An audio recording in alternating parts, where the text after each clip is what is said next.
Hi everybody, it's John back here with another inbox model review. Today I'm doing another really old kit. This is the Airfix Series 1 1/72nd scale Westland Scout AH Mark 1. But I've got a bit of a laugh out loud moment for you in this video, you'll find out in a minute. Basically I'll start off like I normally do with the boxing history. It's a nice view there of XW613. I think that's the British Army Air Corps Memorial Flights scout helicopter that they have on their airshow circuits. Aircraft's of course based at Middle Wallop in Hampshire. The kit was originally released in 1966 on the red stripe bag boxing. Called it boxing, but it's actually a bag, isn't it? With the paper header card. This was actually a Type 3 card bag kit. This was the third style, but of course the Scout wasn't released until the red stripe kit release bagging was out on general release. So the first bagging offering from Airfix was on the red stripe Type 3 bag. That of course occurred in 1966. Then in 1973, we have the card kit. I call them card kits. I always knew them as card kits, but a lot of people call them the blister packs. This was a 1973 release, but prior to this release, Airfix and a company called Lincoln Models in America produced models that were exported to a company called Plasti in Germany, and the Scout was one of these aircraft that was exported to be reboxed in Germany by the company Plasti Productions Limited, and they released a number of kits from Airfix and a number of kits from Lincoln Models for general release in Europe, I believe, from this factory in Germany. I'm not sure which German town they were based in, but Plasti was the company that marketed them for Airfix in Europe at that time. So that's a 73 release on the blister pack.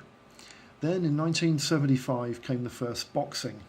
Sorry about the picture, it's not fantastic, but this was the very first boxing, and there were an awful lot of reboxed Scout kits, and I'll try and go through them in brief because I don't want to hold on too much on them. But basically this was the first boxed release. This was 1975, and you can usually tell this because the Westland Scout logo up by the Airfix logo there is in a browny gold colour. So that's 1975. That lent through to 1979 and 1981. Now the reason why I've put these two dates on this boxing is because the box is identical.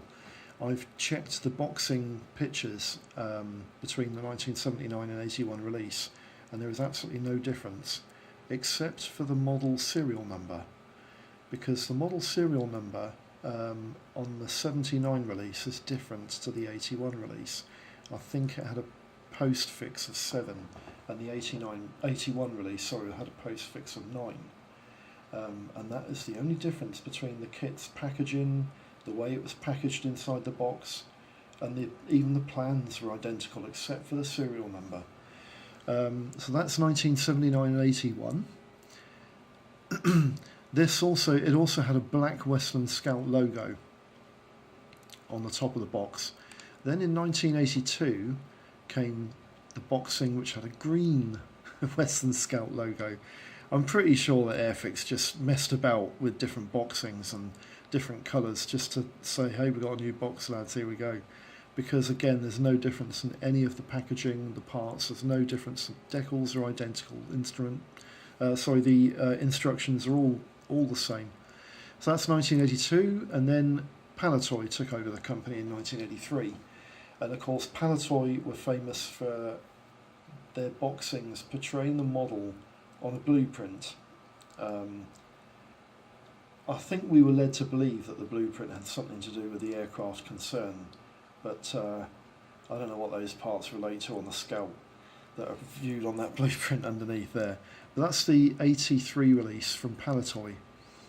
1983 went through to 1988, where you had a different style of boxing, but this was again a funny situation because the box changed all that recognition in terms of its border. There's a white border this time now, which surrounded the picture instead of just having the picture going up to the outside edge of the box. And also the Westland Scout logo is in two different colours. There was a Series 1 1/72nd scale square, sort of rectangular icon on the bottom right hand corner, and in 1988 they started releasing Airfix flying hours. In a Series 1 kit obviously you got 1, Series 2 kit you got 2, and so on. 1988 went to 1990.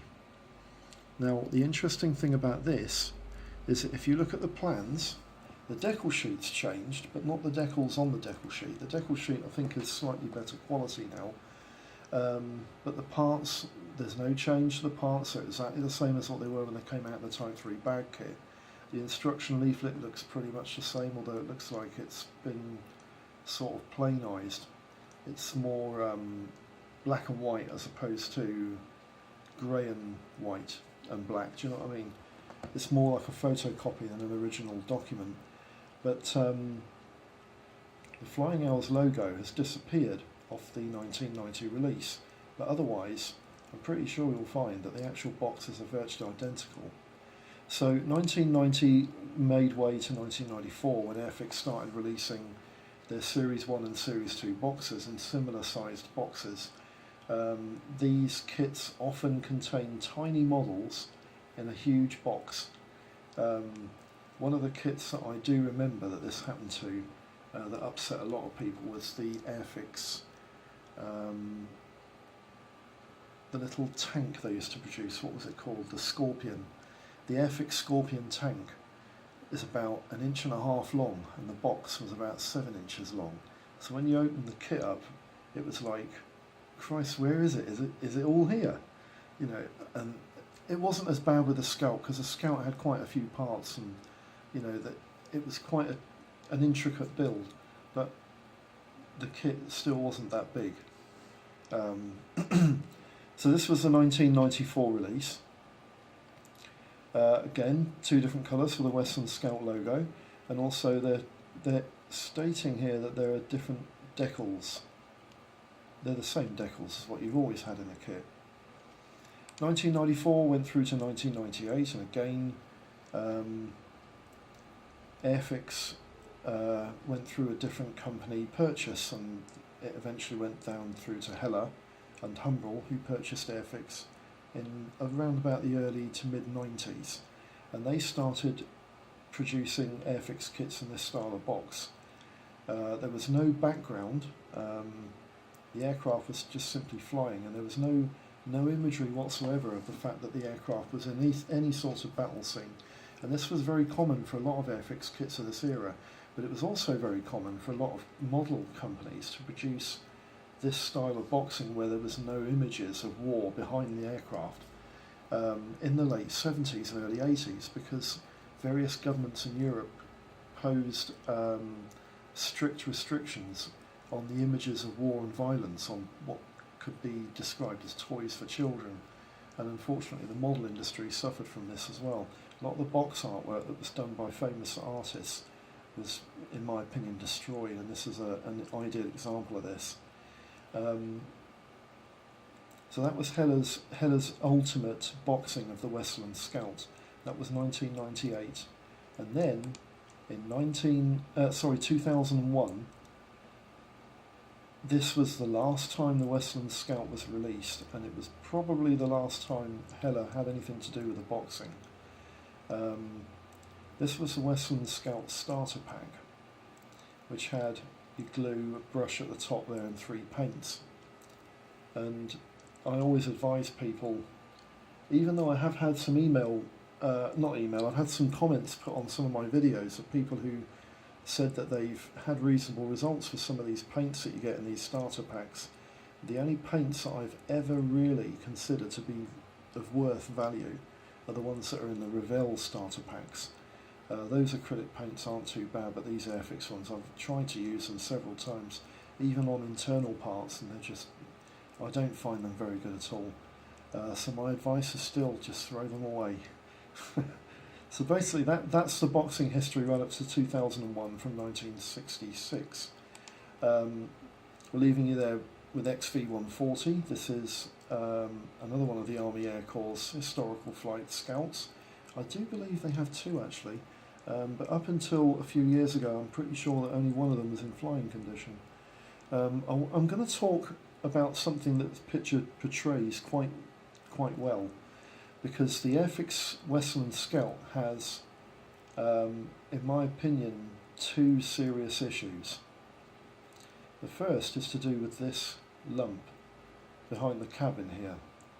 This is a Bristol Siddeley Nimbus turboshaft, and the engine that comes with the kit is pretty dire, but it's not that dire that you can't do anything with it.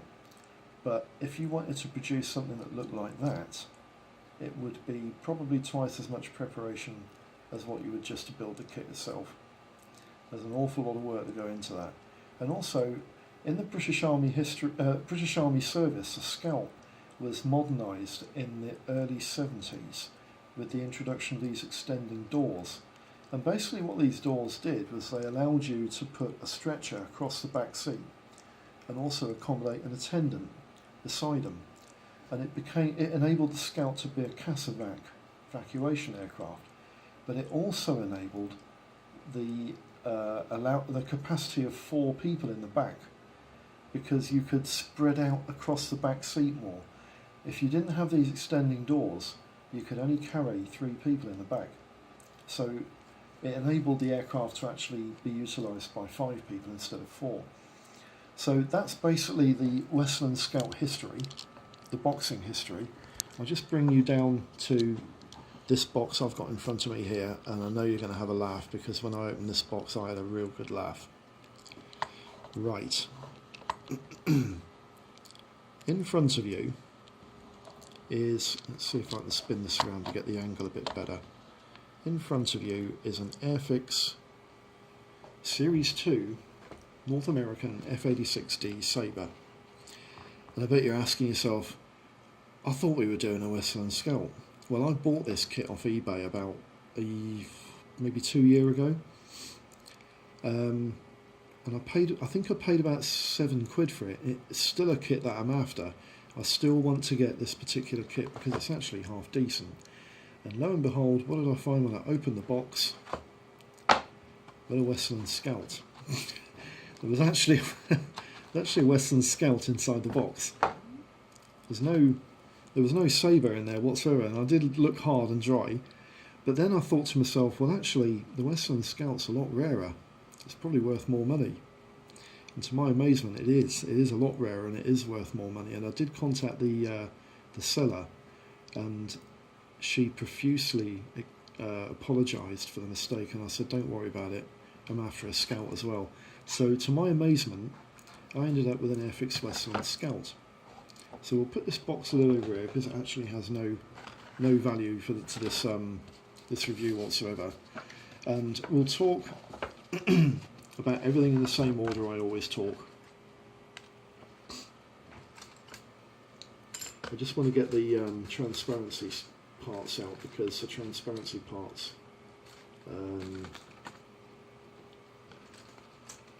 I need to talk about. I have checked this kit, it is all here, it's definitely all here. I've checked it. First of all, we'll look at the instruction leaflet. This is a blister pack kit. Do you remember 1973 when the blister pack kit came out? The blister itself is here, it's containing all the parts, and basically that would have gone on like that. So it would have looked like that, right? But because it's in a box, she's obviously put the parts into the blister, and away we go. The blister pack layout was quite simple. You had a picture of the Scout across the top here. The parts were all in a blister, a little plastic clear see-through container underneath. And on the back you had a colour guide, which gave you all the versions and the paint plan and the guide to where to put the decals on the model. And it states this kit is painted in matte 13, matte 29, and the engine's G8. Well, G8 is actually the Airfix colour. M5 and M3 are the Airfix colours for green and brown.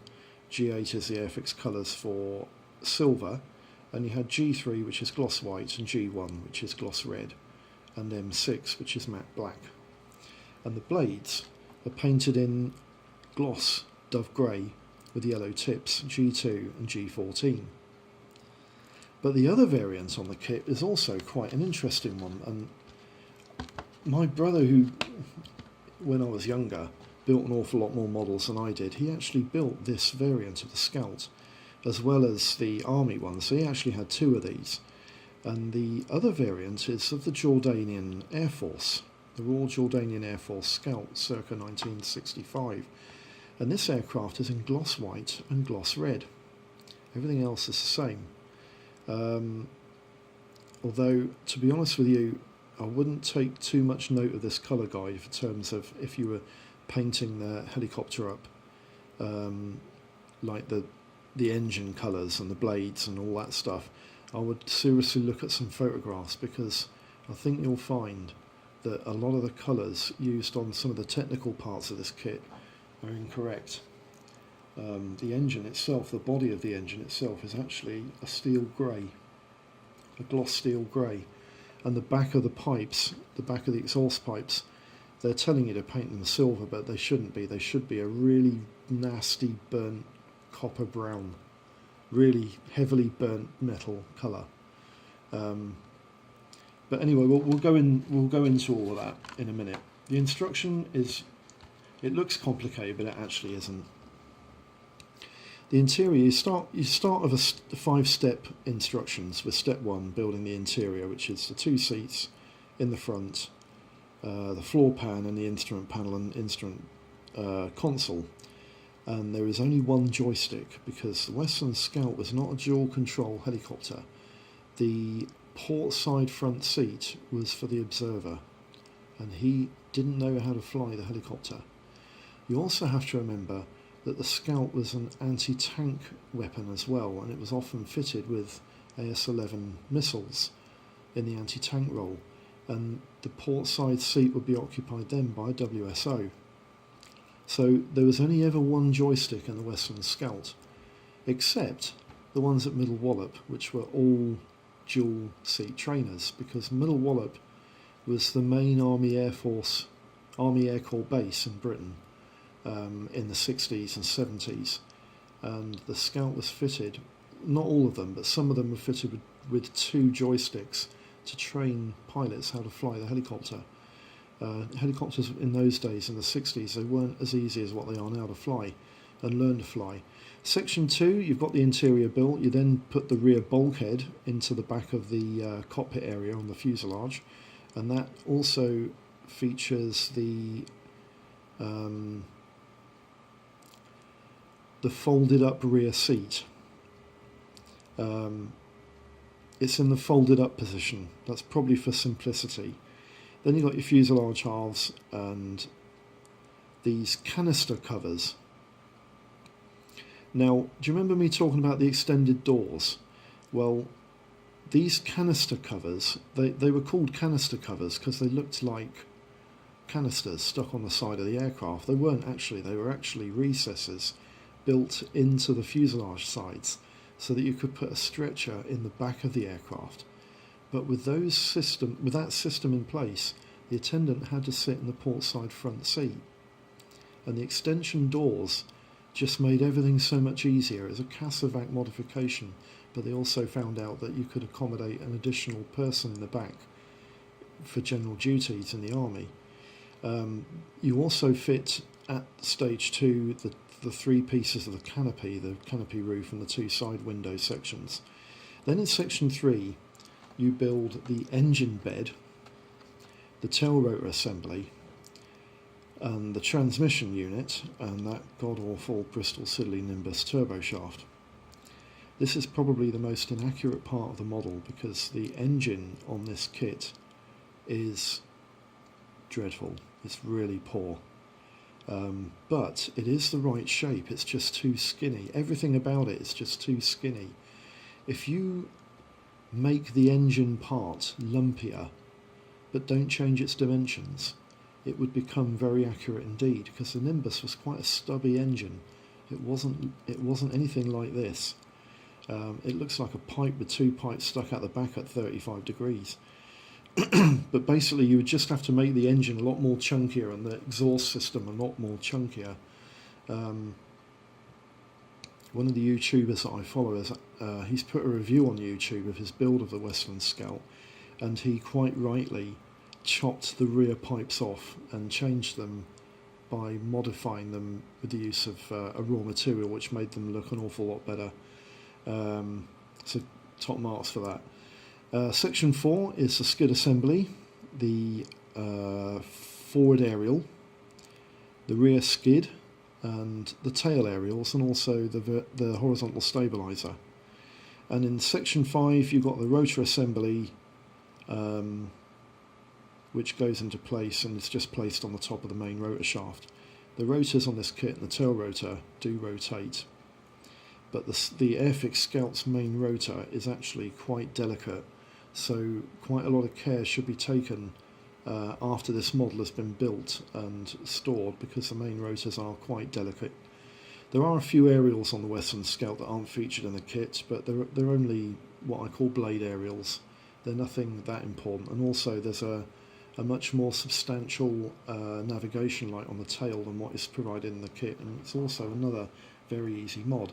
There's also another thing which is omitted from the Airfix Scout that is actually on every Scout I've ever seen, and that is transit wheels on the skids.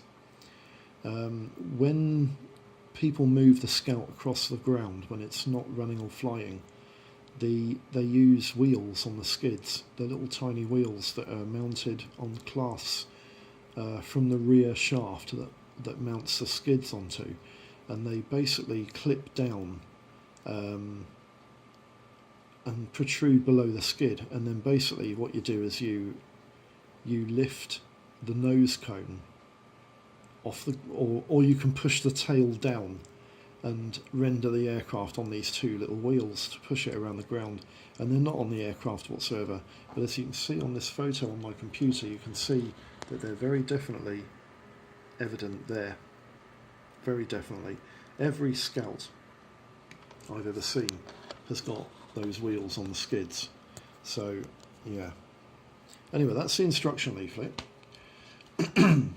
We'll now go into the decals. Now, the early release Westland Scout Airfix kits had a decal sheet like this. And I'm going to be honest with you, they're shit, right? But they're not really, really terrible. They're not that bad that you can't use them. But the problem with them is that they're made specifically for Scouts that were in service in 1967, 68. Well, sort of circa mid-60s to late 1969, 70. And then after 1970, the Army changed the colour scheme of the aircraft to green and black, and it utilised totally different markings.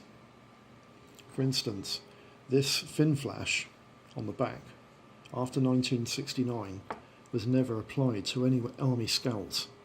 It was completely bereft of the airframe, not used whatsoever, and I probably won't use them because they're only used for 3 years. These roundels here, these are high-vis roundels, and yes, the high-vis roundels were used, but they weren't this big, they were smaller. And also a lot of the markings and the serial numbers and the Army markings are all black, they weren't white. And they were put into the green section of the camouflage. And then in the well, I would say around about 1982, just before they were being phased out of service completely by the Lynx, the aircraft were all painted green and grey, and they changed all the markings again. So these markings, yeah, they're okay if you want to build an early service 1960s Army Scout, but they're absolutely useless if you want to build a later version, which the Scout, you know, it was in service 20 odd years, it was there for quite a while. The Jordanian markings are fine, But as I said, they're not cartograph, but they're okay. And there's not many of them anyway. There's only about 6, maybe 8 decals there altogether. So the decals, not great. When you bought later boxings of this kit, the decals quality improved. So if you want to build this particular kit, you're better off getting a later boxing. I would go for something as late as 1988 and later, because the decals improved no end. Transparency parts. This is always a donation of an indication of how good the quality of the kit is. Well, you have to remember the sprue on this kit and the mould. The kit never changed from when it was released in 1966. So the quality of the parts I'm not expecting a huge amount from. The roof and windscreen of the canopy is here. This is what it looks like. Looks nice and clear, doesn't it? But I'll put my finger inside there. Can you see my finger inside there? Distortion is quite bad. I can't see my fingerprints through even the level flat section at the top there, and if I turn to the windscreen you can just about make my fingerprints out through the windscreen. But the Scout's roof has a curvature to it, so you're going to have a distortion factor in the roof. So if you want to super detail the interior of one of these kits, I would definitely either make your own canopy by vac forming one, or try and find an aftermarket part, but good luck with that because I've never found any. So that's the roof and windscreen. The side windows here, bit of a problem with this kit is that the side windows and the nose section windows are all in one piece. But I do remember building this kit when I was quite young, and I don't remember there being any fit issues with the Scout at all. So it shouldn't be too bad, but the clarity of that part, it's not that bad, is it? You know, it's nice and clear. I mean, I can see through that quite nicely. It's quite clear. So the side windows and the windscreen are fine, but the roof has got quite a lot of distortion. So what we'll do now, I just want to take these parts. I'll use the lid to do this. I'll take these parts out of here and put these into here. This is interesting because the kit's on a card kit, but it's boxed in a much later generation boxing of Airfix. This is I'm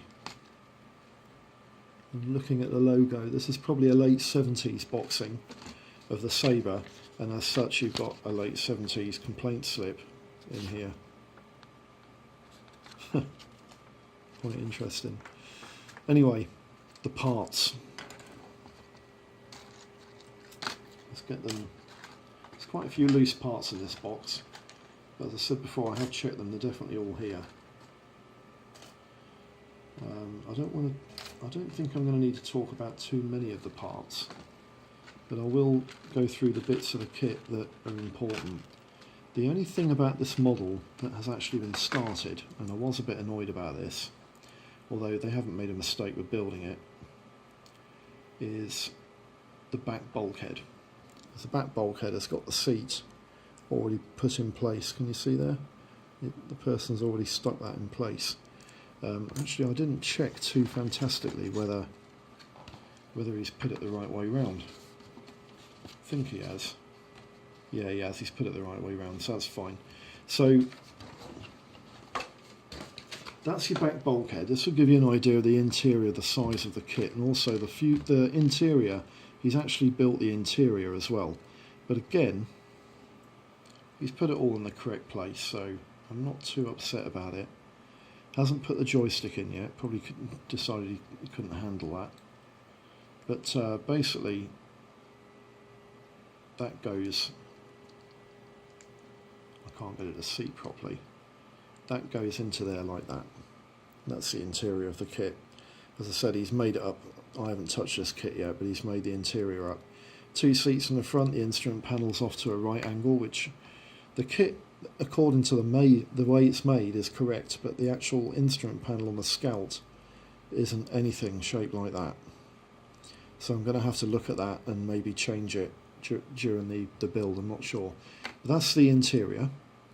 We'll have a look at some of these other parts that are loose. I'll go through him in a minute. That is, if you can see that there, that is the rear tail rotor mount assembly.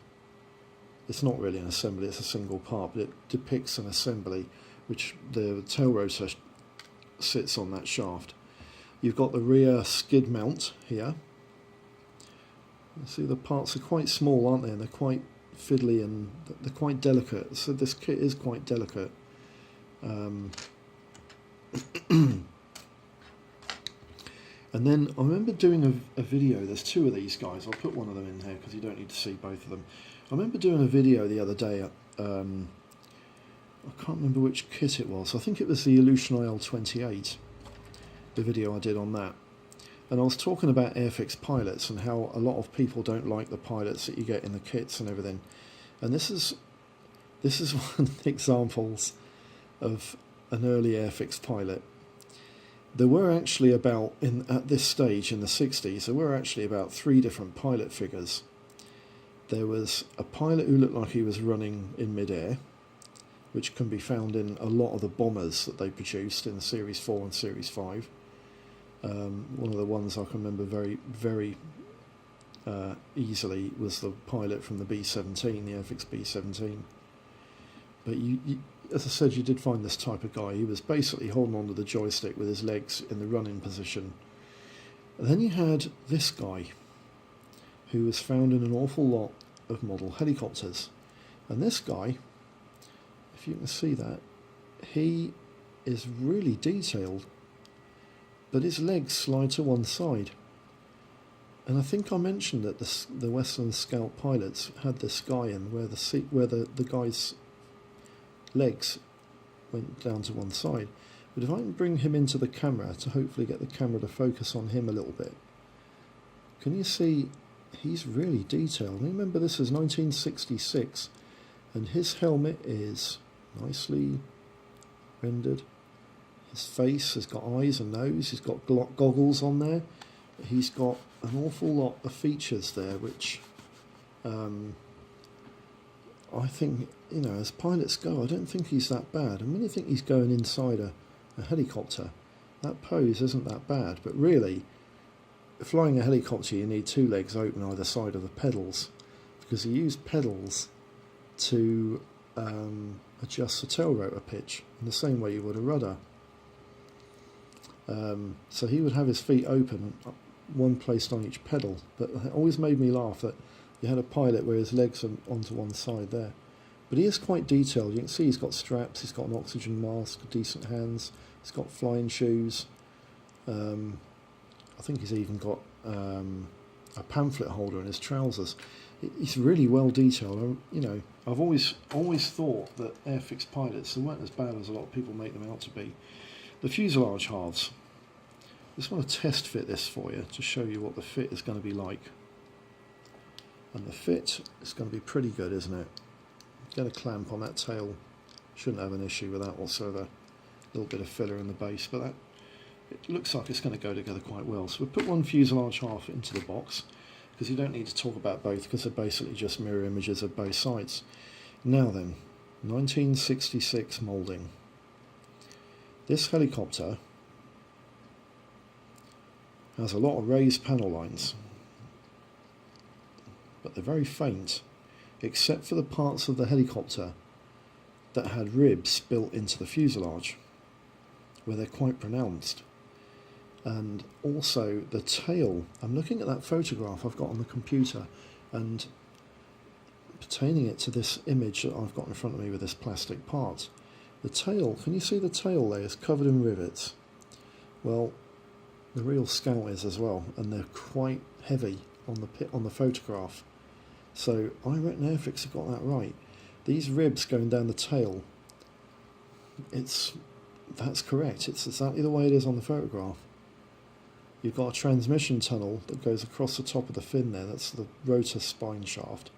The rotor shaft spine, rather, that goes from the rear transfer box to the rear tail rotor drive. And then underneath, it's just panel lines. There's no rivets underneath the kit whatsoever. Can you see that? And the photograph is exactly the same. So Airfix, when they produce this mould, they got it absolutely right. There is no raised panel lines on the real kit, and I'm looking at the real on the real helicopter, and I'm looking at the real helicopter's pictures here, and all the doors flush fit, so there shouldn't be a raised panel line there at all. What I might do is I might sand it down to a very, very, very shallow rise, and then that should suffice. Everything else, I'm very impressed with the rendering on that fuselage. Very, very good. Now then, these are the canister covers. These are the extensions that go in the doors, so you can put a medical stretcher in the back. Yeah, not much to say about those. The engine bed, this is the bit that goes behind the flight cabin. That's quite nicely rendered as well, because the real engine bed, the real tray the engine sits on is exactly the same as that. It's got what's called planking made of metal. They're like metal tiles that go across the underside of the engine bay. And then you've got your main rotor head. I said to you before that the main rotor head on this kit is quite delicate, and you should take care even after building, because that can easily get broken. That part there is the rear transmission drive for the tail rotor, and then you have those god-awful engines. They're the right shape, they're just too narrow, they're too skinny, they just need a bit of beefing up. But the engines, they're pretty much exactly the right shape, they just need to be made bigger. There's also can you see at the front of the engine you've got like a disc that goes around the entire front end of the engine? Well, on the real helicopter it only goes around about 270 degrees of that disc. The lower section of that disc is not there, so I might cut that off, see how it goes. You've got other parts here. These are basically aerials. There's a joystick there which has got to be fitted into the internal section of the fuselage, and there's also an aerial that goes on the top of the engine. I'm not even sure that that's the right shape. That might need to be cut down. Then you've got your forward mounting skid shaft and the skids and the four main rotors, and they're all pretty accurate. I'm looking at this photograph again, and you know they look pretty good. So the aircraft doesn't seem to have any issues in terms of accuracy with the airframe, but the engine is pretty dire. There's some more engine fillets there and bits and piping, and there's a retainer pin for the tail rotor, horizontal stabilizer, and the tail rotor itself. And this part here is the gearbox. This is the gearbox that goes underneath the rotor shaft housing, and that gear goes to the rear transmission and through a drive unit on the Nimbus engine. So yeah, it's faithfully reproduced. Very, very, very well done, Airfix. Even though it doesn't look fantastic now, I think it's a reasonable kit. And I have built this kit before when I was very young, so yeah, it's going to be interesting, isn't it? I want to quickly go through the details of this model now, and just to close the video up, because I'm pretty sure that you'll want to get on with other things. But basically, the technical data on this kit is it's an Airfix Westland Scout AH Mark 1. It was made in Series 1 in 1/72nd scale. Its release date was 1966, and it was originally released in a red stripe bag kit. The kit comprises of 42 green plastic and 3 clear parts, totaling 45 parts in all on 4 green sprues and 1 clear plastic sprue. There are 2 decal versions, one for a British Army circa 1967 to 1970, 1960 to 1965, that's better. And there's also a Royal Jordanian Air Force variant, which is covering circa 1965-66. The dimensions of the kit are about 5 inches long by 5 inches rotor diameter by about 1¼ inches high, from its skids to the top of its rotor hub. Now, prices can vary. The Scout, as I said, it's quite a rare and hard to get kit now, but you can still, if you hold out for the price, get it quite cheaply. So it can be very expensive, but if you hold out for a good price, you can often get it for as little as £6. But I've often seen the boxed kits as high as £15. But here's the shocker: the bagged kits, depending on the condition and whether it's a red stripe bag kit and how greedy the seller is, can vary between £15 and £70. I've actually seen one on eBay at the moment for £65.99. First impressions: it's a very small fiddly build with serious accuracy issues, mainly around the engine. The kit does depict an early serving Scout without the extension doors, but otherwise it's a reasonable kit, but it is getting hard to find now. So if you fancy a Scout kit, the interesting thing is that it is the only Westland Scout model on the market and has only ever been built by Airfix. It's never been built by anybody else in 72nd scale. However, you can also build a Westland Wasp, because the Scout was actually developed out of the Westland Wasp project, and they both hit the service industry within a year of one another. The Wasp entered service with the Royal Navy in about 1962, I think, and the Scout entered service just before the end of 1962, but they didn't get it fully operational until about 1964. And in that time, the Army were using the Alouette 2 from France as an interim helicopter, and then the Scout replaced that in Army service. The Alouette was actually ordered into service from 1958, and it stayed in service until about 1964 when the Scout replaced it. But you can get a Westland Wasp built by a company called Fujimi, and again it's really rare, and it's probably going to cost you at least 30 quid. But the Fujimi kit is really nice. The Scout that you can make from it is really nice, and you can't just get it in 72nd scale. I think Fujimi built one in 1/48th as well, and that's even better. So if you fancy building a Scout or a Wasp, have a look out for these kits, because they're actually quite good. The Airfix Westland Scout, yeah, it's Series 1, they were often not very good, but the Airfix Series 1 Scout is alright. And if you take your time to modify the engine by beefing it up in size a little bit, it'll work out alright, it'll be fine. So get yourself out there if you fancy a Scout, get hold of a Westland Scout from Airfix and have a bash. I'm going to enjoy building this. It'll take me back to when I was about 10. So happy modelling, lads. Don't forget to give me a like, and if you haven't subscribed yet, subscribe, because it really does boost my morale.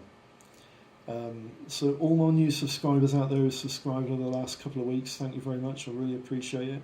I have actually been looking at a few of your videos, and I will be making some comments on some of your videos, because some of them are really good. So anyway, happy modelling, and I'll speak to you again soon. Bye bye.